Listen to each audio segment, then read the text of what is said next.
سیدنا شیخ عبد القادر جیلانی رضی اللہ تعالیٰ عنہ کے 3 بیٹے تھے، بھائی ایک اولادیں 3 ہوئی، جن میں سے ایک کا نام ہے سید موسیٰ، یہ غوث پاک کے بیٹے ہیں، صاحبزادے ہیں۔ دوسرے کا نام ہے سید عبد الرزاق، اور تیسرے کا نام ہے سید عبد الوہاب۔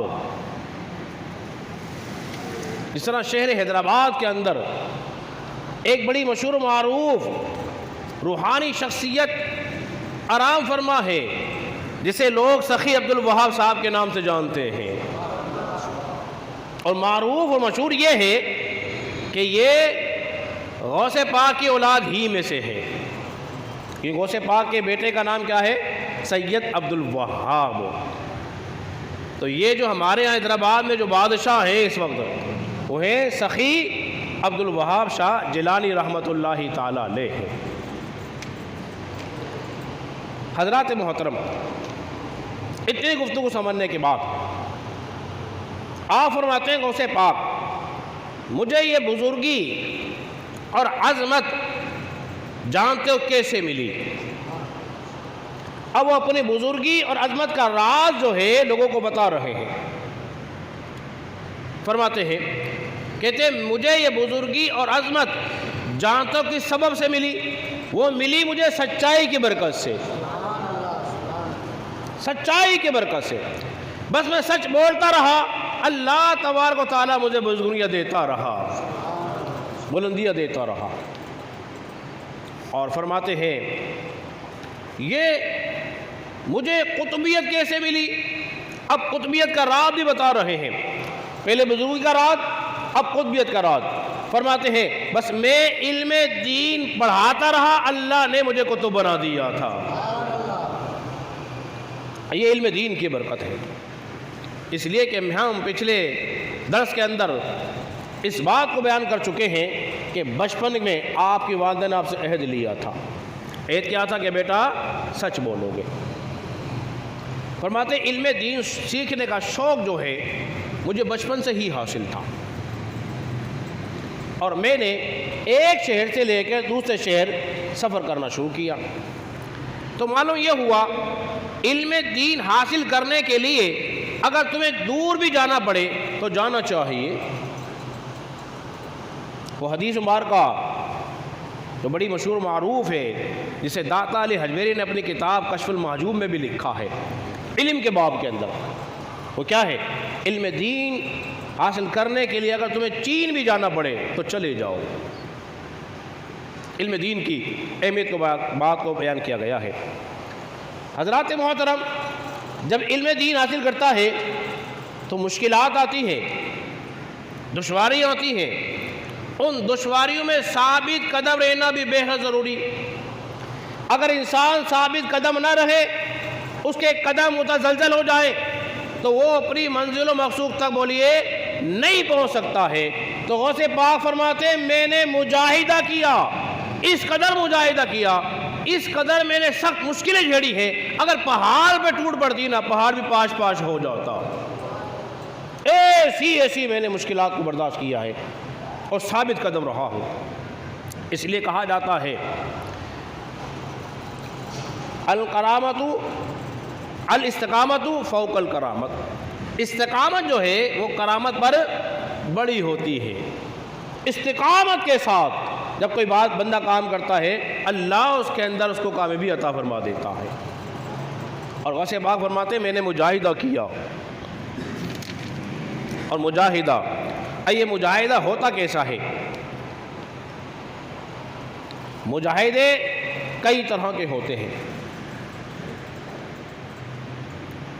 اللہ فرماتا ہے وَالَّذِينَ جَاهَدُوا فِينَا وَلَيَهْدِيَنَّهُمْ سُبُلَنَا، جو لوگ ہماری راہ کے اندر مجاہدہ کرتے ہیں، اللہ تبارک و تعالیٰ اپنی معرفت کی راہیں ان کے لیے کھول دیتا ہے،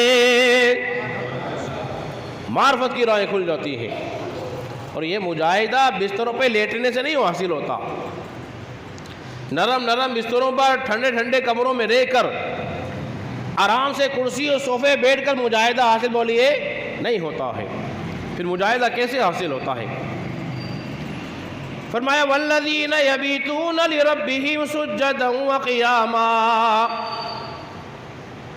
بعض ہمارے بندے ایسے ہیں، رب کائنات شاہ فرماتا ہے کہ تم جب انہیں دیکھو گے نا، وہ رات اس حال میں گزار دیتے ہیں، کبھی قیام کرتے ہوئے کبھی سجدہ کرتے ہوئے، اس حال میں گزار دے۔ اب غوث پاک کو دیکھ لیجئے اور ان دونوں آیت کریمہ کو دیکھیے، سامنے رکھیے۔ جو اللہ کی راہ میں مجاہدہ کرے، تسبیحات پڑھے، مستذکر رہے، پھر اللہ اپنی معرفت کی راہیں کھول دیتا ہے۔ اور جو رات اس حال میں گزارے، سجدہ کرتے ہوئے یا قیام کرتے ہوئے، یہ اللہ کے پسندیدہ بندے ہیں۔ اب دونوں آیتوں کو سمجھیے اور غوث پاک کا فرمان سامنے رکھیے۔ فرماتے ہیں کہ میں نے عشاء کے وضو سے نماز فجر کو ادا کیا ہے۔ ارے کہیے نا زور سے، عشاء کے وضو سے نماز فجر کو ادا کیا ہے۔ یہ آسان ہوگا، لیکن ایک دن، 2 دن، ہفتہ، مہینہ، کوئی سال؟ فرماتے ہیں نا، میں نے عشاء کے وضو سے 40 سال نماز فجر کو ادا کیا ہے۔ ارے زور سے کہہ دیجئے نا، 40 سال۔ اور پھر کیا فرماتے ہیں؟ فرماتے ہیں ساری رات، ہر روز ایک قرآن مجید فرقان حمید کو ختم کیا کرتا تھا۔ ایک رات میں قرآن پاک ختم کرنا، روز ایک قرآن پڑھنا۔ اور دوسری ایک روایت میں آتا ہے غوث پاک فرماتے ہیں 1000 نفلیں روز پڑھا کرتا تھا، 1000 نفلیں، قرآن بھی، تلاوت بھی، تب جا کے انسان کو مقام مرتبہ حاصل ہوتا ہے۔ اب یہ تو بات آپ نے سن لی بڑی آرام کے ساتھ، لیکن حاصل کیا نکلا ان باتوں سے؟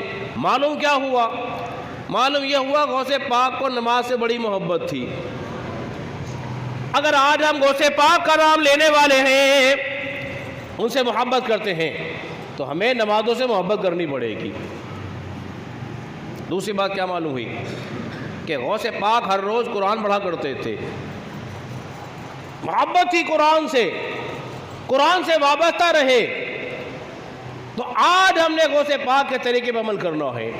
غوث پاک کا طریقہ کون سا تھا؟ جو رسول اللہ کا طریقہ تھا، کثرت سے نوافل پڑھتے، اور قرآن سے کس قدر محبت تھی کہ ہر روز قرآن پڑھتے۔ اور ہم نے تو قرآن پڑھنا ہی چھوڑ دیا، ہم نے قرآن سے وابستہ رہنا ہی چھوڑ دیا، تو پھر بتائیے ہمیں ترقی عروج کیسے ملے گا؟ مل سکتا ہے؟ بولیے، نہیں مل سکتا۔ تو عروج اور ترقی کے لیے ہمیں عبادت کا بے حد ضروری ہے۔ جب آپ نے یہ کیا، یہاں لوگوں نے ایک اعتراض کیا،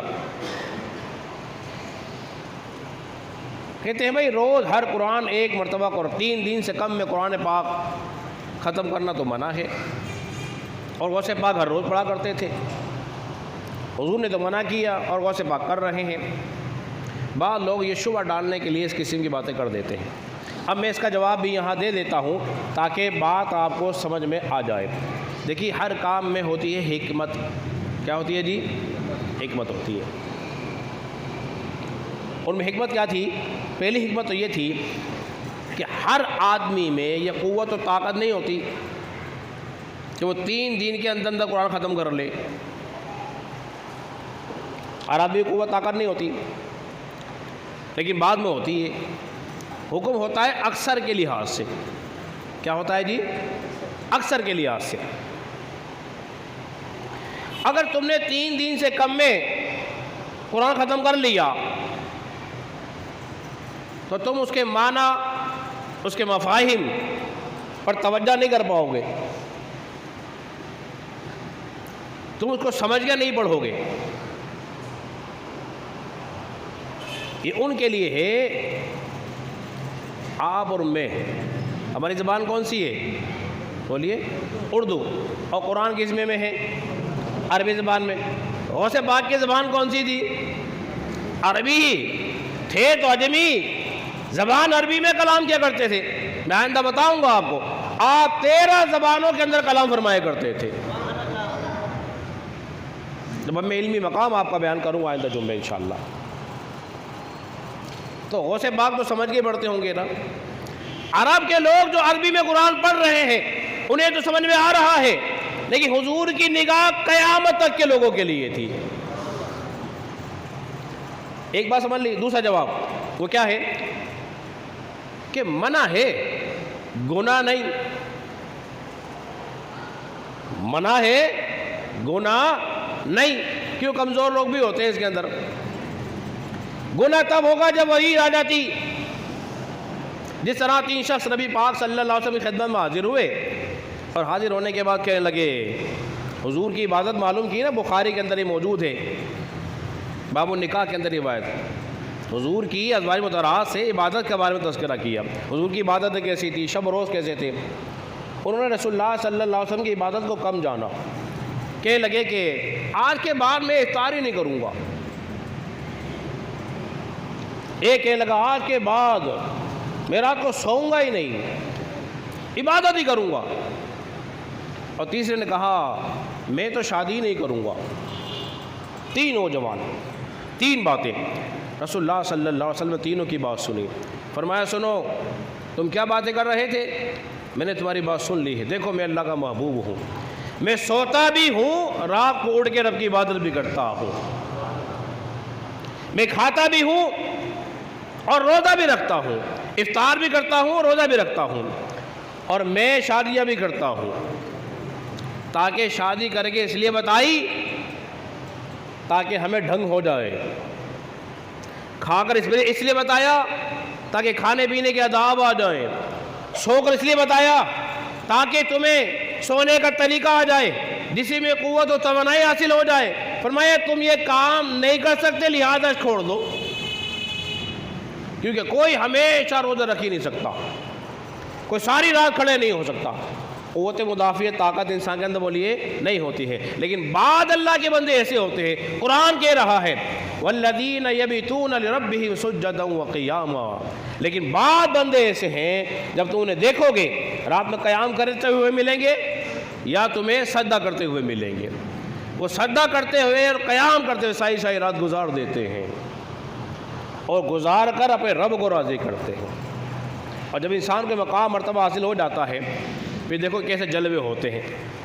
پھر ان کی حکومت آسمانوں پر بھی ہوتی ہے، زمین پر بھی ہوتی ہے، ہواؤں پر بھی ہوتی ہے، پانی پر بھی ہوتی ہے. ہوا کیا کہ ایک مرتبہ دریائے دجلہ کے اندر طوفان آ گیا، طغیانی آ گئی. لوگ پریشان ہوئے اور غوث پاک کی خدمت میں حاضر ہوئے. اے شیخ عبد القادر جیلانی، دریا دجلہ میں طوفان آ گیا ہے اور بڑی تیزی سے پانی بڑھ رہا ہے. آپ نے فرمایا اچھا. تو آپ گئے اور دریا دجلہ کے قریب پہنچے. پہنچنے کے بعد اپنا عصا لیا، عصا لینے کے بعد گاڑ دیا، جو اس کی اصل حد تھی گاڑ دیا. اور گاڑنے کے بعد فرمایا پانی بس یہیں تک رہے، بس اس سے آگے نہ بڑھ. غوث پاک کا عصا گاڑنا تھا، پانی پیچھے ہونا شروع ہو گیا تھا. ارے زور سے کہہ دیجئے نا. اور دوسری مثال، غوث پاک بیٹھے ہوئے ہیں، تشریف فرما ہیں، اور آپ جو ہے نا آپ کا مدرسہ، آپ کی مجلس لگی ہوئی ہے. کیا ہوا کہ بارش آنی شروع ہو گئی. جب بارش آئی نا لوگ آگے پیچھے ہونے لگے. اب میں آپ کو مثال دوں آپ کو سمجھانے کے لیے. اگر مسجد کی چھت نہ ہو، کھلی ہوئی چھت ہو، کھلا میدان ہو، میں یا اور کوئی بیان کر رہا ہو، سچ بتائیے گا، اور بارش ہو جائے زور کی، تو لوگ بیٹھے رہیں گے یا اٹھنا شروع کر دیں گے؟ بھئی ایک یہاں سے اٹھے گا، ایک وہاں سے اٹھے گا، گیلا ہو گیا ہے. تو ایسے ہی جب لوگ منتشر ہوئے نا تو عبد القادر جیلانی رضی اللہ عنہ خطاب فرما رہے تھے. آپ نے یوں دیکھا آسمان کی طرف، آپ کی طرف دیکھا اور کہنے لگے، آپ فرمانے لگے اے اللہ میں تو تیرے ہی لیے تیرے بندوں کو جمع کر رہا ہوں، میں تو تیرے ہی بندوں کو تیرے لیے انہیں دین سکھاتے تھے، ان کی تربیت کرتے تھے، ان کا تزکیہ نفس کرتے تھے، شریعت کی باتیں بتاتے تھے۔ کہنے لگے اللہ میں تو تیرے ہی لیے تیرے بندوں کو جمع کرتا ہوں اور تو بارش بھیج کر ان کو منتشر کر رہا ہے۔ کیا کہہ رہے؟ رب سے فرما رہے ہیں اور اشارہ کیا، اب اشارہ بھی ہو رہا ہے کہ اللہ میرے مدرسہ جہاں لگا ہوا ہے، میری جو مجلس ہے اس پر نہ ہو بلکہ اس کے ارد گرد ہوتی رہے بارش۔ ایسا ہی ہوا، بس آپ کا کہنا تھا بارش جو تھی وہ آس پاس برستی رہی، مگر آپ کی مجلس میں بارش ہونا بند ہو گئی۔ یہ وہ لوگ ہیں، یہ اپنے رب کو جب راضی کر لیتے ہیں تو پھر اللہ تبارک و تعالی جو ہے ان کی باتوں کو بھی، ان کے کلمات کو بھی قبول فرما لیتا ہے۔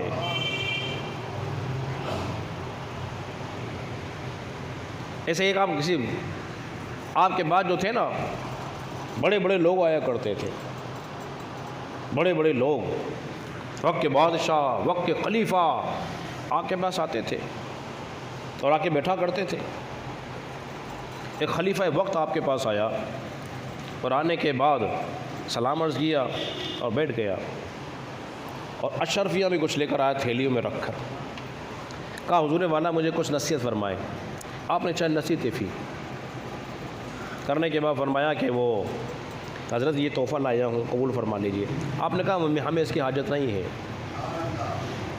ہمیں ان کی حاجت نہیں ہے۔ وہ کہنے لگا حضور میں بڑی محبت سے لایا ہوں قبول فرما لیجئے۔ تو اس نے بڑا اصرار کیا نا، تو غوث پاک نے ان میں سے 2 تھیلیاں اشرفیوں کی جو تھی نا انہیں قبول کر لی، انہیں اپنے ہاتھ میں رکھا، اور ہاتھ میں رکھنے کے بعد انہیں زور سے دبایا۔ اب دبا رہے ہیں، جب دبایا نا، کوئی کتنا ہی طاقتور آدمی ہو، اشرفیاں لے یا پتھر لے لے یا بجری لے لے اور کر لے کوئی تجربہ، اور ذرا زور سے دبائے، کیا نکلے گا اس میں سے؟ اگر تم بجری لے کر مٹھی میں دباؤ تو بجری ہی نکلے گی۔ تو غوث پاک نے کیا، جب دبایا نا اس میں سے خون نکلنے لگا، خون بہہ رہا تھا۔ فرمایا مجھے اگر آل رسول کی حرمت کا خیال نہ ہوتا تو اس خون کو تیرے محل تک پہنچا دیتا، لہذا ظلم نہ کرو، زیادتی نہ کرو، غریبوں مسکینوں کا خون چوس کر مال جمع کرتے ہو، اس مال کو ہمارے پاس لے کر آتے ہو۔ آپ نے تم بھی فرما دی، کہہ دیا، اس کے دل پہ ٹوک کر دی کہ ظلم اور جبر کر کے مال جمع نہ کرو، اس مال کو پھر ہمارے پاس لے کر آ رہے ہو، ایسا نہ کرو۔ تو غوث پاک کی نگاہ دیکھی کہاں تک تھی، اور یہ باتیں ہیں غیب والی۔ اللہ تبارک و تعالیٰ جب چاہتا ہے تو اپنے بندوں کو غیبی عطا فرما دیتا ہے۔ تو اسی طرح آپ کے دربار میں جب دیکھا نا ایک شخص نے کہ وہ بڑے بڑے لوگ، بعد اس وقت کے خلیفہ اور بڑے بڑے لوگ آ رہے ہیں، تو ایک جو چور جو تھا نا وہ چھپ کر بیٹھ گیا، بولے رات کے پہر میں کوئی سوئیں، ان کی آنکھ جھپکے تو میں کوئی چیز اٹھا کے لے جاؤں۔ اور وہ سمجھ رہا تھا کہ بڑے بڑے لوگ آتے ہیں تو مال بھی کو دکھے جاتے ہوں گے، کچھ مال جمع کر رکھا ہوگا۔ وہ اسی غرض و غایت سے وہ چھپ کر بیٹھ گیا،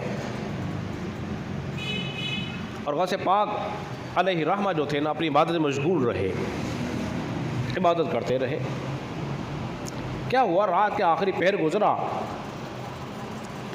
تو کچھ لوگ آئے اور آ کر کہنے لگے اے شیخ عبد القادر جیلانی، ہمارے علاقے کا قطب فوت ہو گیا ہے، تو ہمیں آپ کوئی بندہ دیں تاکہ اس کی ڈیوٹی وہاں لگانی ہے۔ آپ نے فرمایا ٹھیک ہے، صبح تک انتظام ہو جائے گا۔ وہ اصرار کر رہے تھے کہ حضرت صبح نہیں چاہیے، ابھی چاہیے، ابھی ڈیوٹی لگائیں کسی کی بھی۔ آپ نے فرمایا بھائی صبح انتظام ہو جائے گا، جلدی کس بات کی ہے؟ لیکن وہ اصرار کرتے رہے کہ حضرت نہیں ہمیں ابھی چاہیے۔ فرمایا اچھا پھر جو یہ پیچھے چھپا ہوا بیٹھا ہوا ہے اس کو لے جائیے. یہ جو پیچھے ہمارے بیٹھا ہوا ہے محراب کے چھپ کر, اسے لے جائیے. اس کو پکڑا, چلیے قطب صاحب. بولے جی میں تو چور ہوں, چوری کی نیت سے آیا تھا. فرمایا آیا ہوگا, ارے سمجھیے, لیکن غوث پاک نے کہہ دیا ہے اب تو قطب ہے تو پھر قطب ہی ہے. تو یہ اولیاء اللہ جو ہوتے ہیں ان کی نگاہ جب پڑ جاتی ہے تو چوروں کو بھی قطب بنا دیتے ہیں. نگاہ ولی میں یہ تاثیر دیکھی, بدلتی ہزاروں کی تقدیر دیکھی. میں آپ کی تعریف اور توصیف سن کر, ایک بڑھیا جو تھی نا, بڑھیا ایک بچے کو لے آئی اور کہنے لگی اے شیخ عبد القادر جیلانی, میرا بیٹا آپ سے بڑی محبت کرتا ہے, اس کو بڑا پیار ہے آپ سے, اور میں چاہتی ہوں کہ آپ کی صحبت میں بیٹھے کوئی مقام و مرتبہ حاصل کر لے, تو آپ اس کو اپنی خدمت قبول فرمائیے. آپ نے کہا اچھا ٹھیک ہے جی, قبول کر لیا. جب قبول کر لیا, اس بچے کو دیا ایک کمرہ رہنے کے لیے. جس طرح مدارس میں بچے کمروں میں رہتے ہیں, انہیں جو بھی کھانا پینا دیا جائے وہ کھانا پینا کھاتے ہیں, اپنی مرضی سے بولیے کچھ نہیں کھا سکتے. تو وہ دیکھ کے عورت چلی گئی. کچھ وقت کے بعد جب دوبارہ ملنے کے لیے آئی نا اپنے بیٹے سے, میں دیکھ کر آؤں گا اسے پاک کی خدمت میں بیٹا دیا تھا, کیا پڑھا کیا سیکھا. کہ بعد والدین ہمارے پاس بھی آتے ہیں, مولوی صاحب اتنے دن ہو گئے بچے نے سبق آغاز بڑھ ہی نہیں رہا, ابھی تک قاعدہ ختم نہیں کیا, ابھی تک اماں بارے ہی بسا ہوا ہے, آگے نکلا ہی نہیں. تو رپورٹ لینی چاہیے والدین کو کہ کیا صورت حال ہے, بچہ آگے بڑھ نہیں رہا تو کیوں نہیں بڑھ رہا, وجہ کیا ہے, کیسا بڑھ رہا ہے. لیکن ہم تو بس بچہ چھوڑا اور چل دیے. بسا اوقات تو ابا جی کو پتہ ہی نہیں ہوتا بچہ مدرسے بھی جا رہا ہے, بجی جا رہا ہے, بچہ خود ہی خود آ گیا. اب وہ جو والدہ تھی نا وہ آ گئی, ملنے کے لیے آئی, اور پتہ پوچھتے مجھے دیکھا نا اس کا بیٹا کہاں ہے, کیا دیکھا کہ اس نے دروازہ کھولا, بچہ دال کے ساتھ سوکھی روٹی کے ٹکڑے کھا رہا ہے. ماں تھی نا, ممتا تھی, آبدیدہ ہو گئی, یہ کیا ماجرا ہے, میں اپنا اتنا گول مول بٹا دے کر گئی ہوں, لڈو سا بچہ, اور یہ بالکل کمزور ہو گیا. اور غصے میں چلی غوث پاک کے حجرے کی طرف. کیا دیکھا کہ غوث پاک سرکار جو ہے نا وہ بیٹھے ہوئے مرغی کھا رہے ہیں. ارے کہیے نا زور سے سن, بیٹا کیا کھا رہا ہے, سوکھی دال روٹی کے ساتھ, سوکھی ٹکڑوں کے ساتھ دال کھا رہا ہے. اور دیکھا تو غوث پاک مرغی کھا رہے ہیں. تو کہنے لگی اے شیخ عبد القادر جیلانی, یہ کیا ماجرا, میرا بیٹا کھائے سوکھی روٹی دال اور آپ یہاں مرغی اڑائیں, یہ کیا انصاف ہے. بچہ ہے اسے بھی چاہتے اچھی غذا کھاتا, لیکن آپ تو اچھی غذا کھائیں, بچہ سوکھی دال کھا رہا ہے. غوث پاک یہ تو کوئی انصاف کی بات نہ ہوئی نا. تو غوث پاک رحمۃ اللہ تعالیٰ علیہ جو تھے نا چپ چاپ سے سنتے رہے, اور جو آپ جو مرغی کھا رہے تھے نا اس کی ہڈیاں جمع تھی. جس طرح دعوت میں جب لوگ جاتے ہیں نا مرغی کھانے کے لیے تو ہڈیوں کا وہ پہاڑ بنا دیتے ہیں کھا کھا کر, تو ایسے رکھی ہوئی تھی. تو آپ نے کیا کیا, یوں نگاہ اٹھائی اور اس ہڈیوں پر آپ نے ہاتھ مارا, اور ہاتھ مارنے کے بعد فرمایا قم باذن اللہ, زندہ ہو جا اللہ کے حکم سے. تو مرغی پھڑ پڑا کے زندہ ہو گئی. زندہ ہوئی نا تو مائی صاحب ہکی بکی رہ گئی کہ یہ کیا ماجرا ہو گیا. آپ نے فرمایا او بڑی بھی ذرا صبر رکھ, ابھی تیرا بیٹا اس مقام پر نہیں پہنچا ہے کہ مرغی کھائے. ارے زور سے کہیے نا, ابھی اس مقام مرتبے تک بولیے نہیں پہنچا ہے کہ مرغی کھائے. جب اس مقام مرتبے تک پہنچے گا پھر مرغی ہی کھائے گا۔ تو مجاہدے کا وقت ہوتا ہے، انسان کو سخت مشکل برداشت کرنی پڑتی ہیں۔ جب مجاہدہ کر کے وہ مقام مرتبہ حاصل کر لیتا ہے تو پھر اللہ تبارک و تعالیٰ عروج و ترقی عطا فرما دیتا ہے۔ یہ تھے غوث پاک کی سیرت کا میں نے کچھ منظر آپ کے سامنے پیش کیا ہے۔ اللہ رب العزت کے بارگاہ میں دعا کریں خالق کائنات ہم سب کو سمجھنے اور عمل پیرا ہونے کی توفیق عطا فرمائے۔